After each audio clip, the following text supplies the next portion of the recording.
The rain pelted Washington, D.C. like 1,000 tiny hammers, a cold November wind slicing down Constitution Avenue.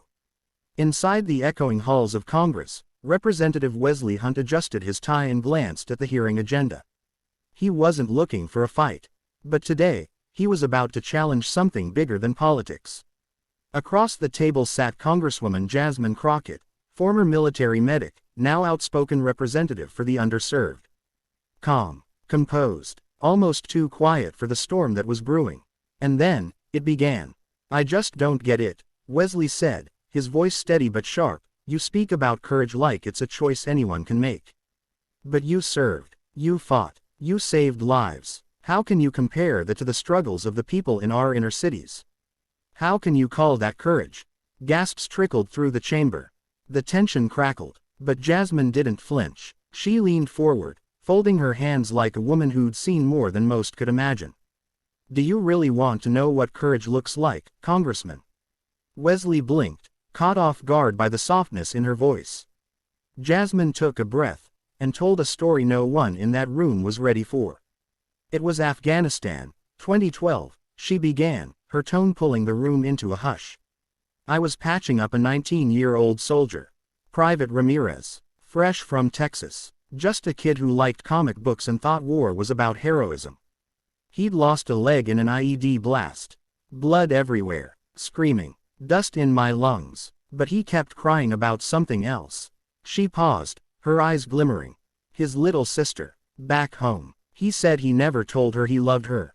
Wesley's jaw tightened. "I held his hand," Jasmine continued, "told him to breathe, told him we'd make it.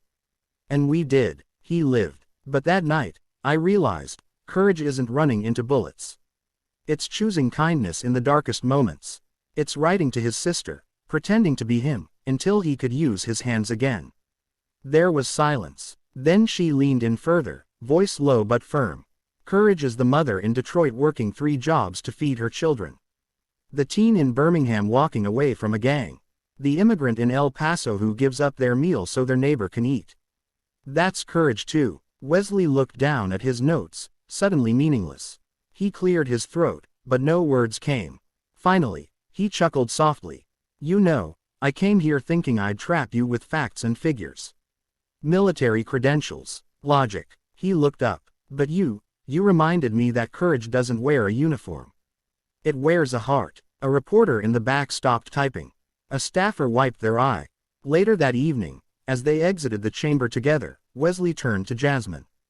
Jasmine smiled. "Because it's not mine. It belongs to every person who's ever chosen love over hate, peace over revenge, hope over despair." She pointed to a young intern standing nearby, holding a coffee tray with trembling hands.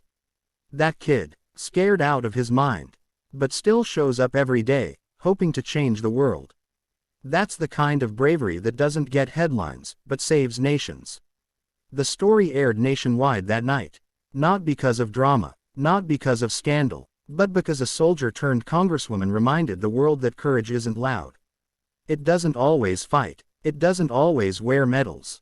Sometimes, it's a whisper, a helping hand, a letter to a little sister.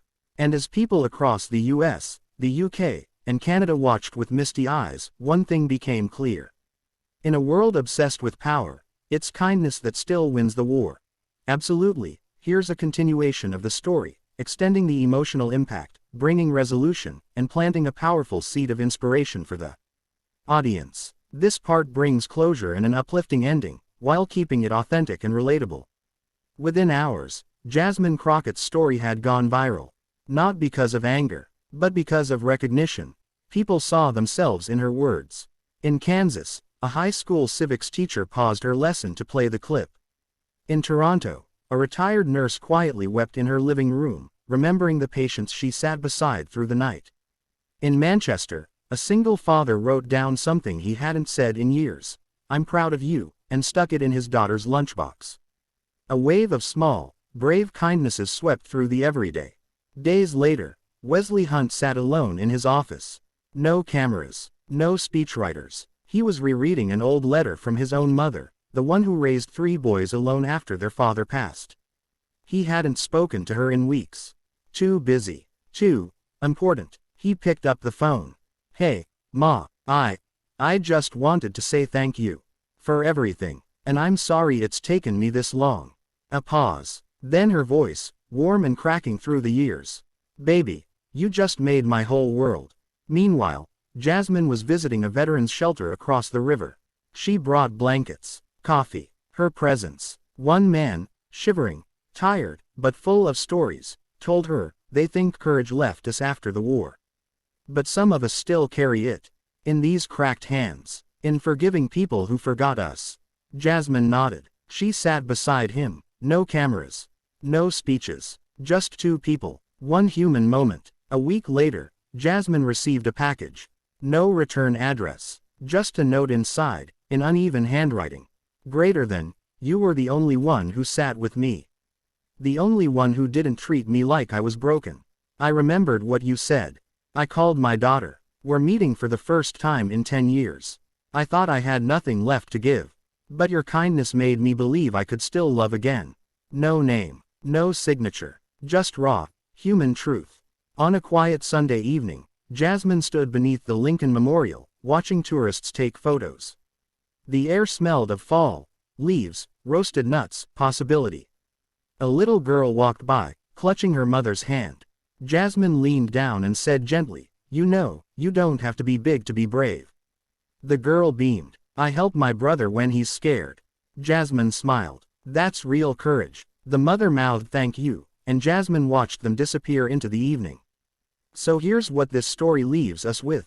Not a headline or a political soundbite, but a reminder. Courage isn't rare. It's everywhere. It's the exhausted nurse clocking in for another night shift.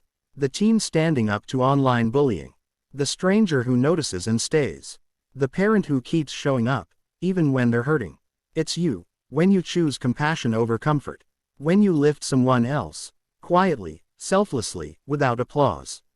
The world doesn't need more heroes in capes. It needs people who care when no one's watching. So if you ever feel small, or wonder if what you do matters, just remember Jasmine's story, and maybe, one day, yours will inspire someone else to stand up, speak softly, and love fiercely. Because the ripple starts with you.